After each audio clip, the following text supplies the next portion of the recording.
Vegas is the front runner. The next 2 weeks will settle it.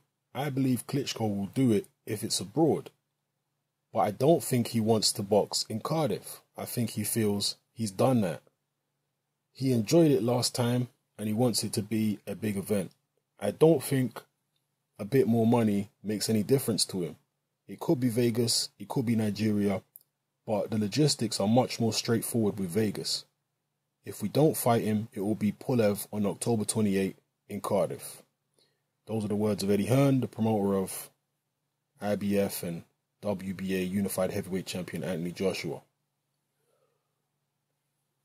Vladimir Klitschko has taken an extremely long time to make up his mind about whether this rematch is actually going to happen.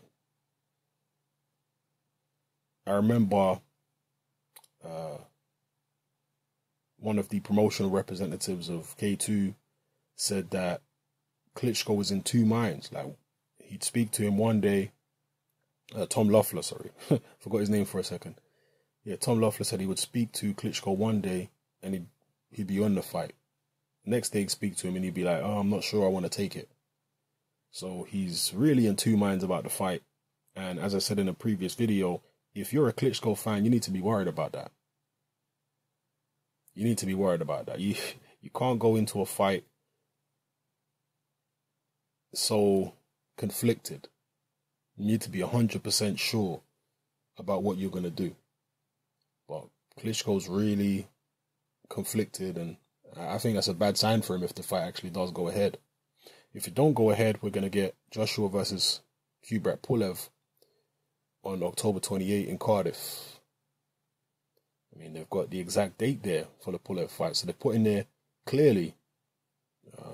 Eddie Hearn is putting the contingency plan in place because he's actually reserved the Principality Stadium in Cardiff for October 28. They've reserved the stadium. They've got an actual date, and that's when they'll fight Pulev if the Klitschko fight doesn't materialize.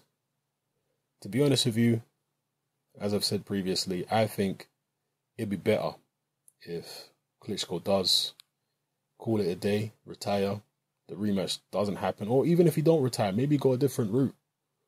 If he can go and fight a Deontay Wilder, maybe beat Wilder, then come back and have a Joshua rematch, I think it will put him in a better position.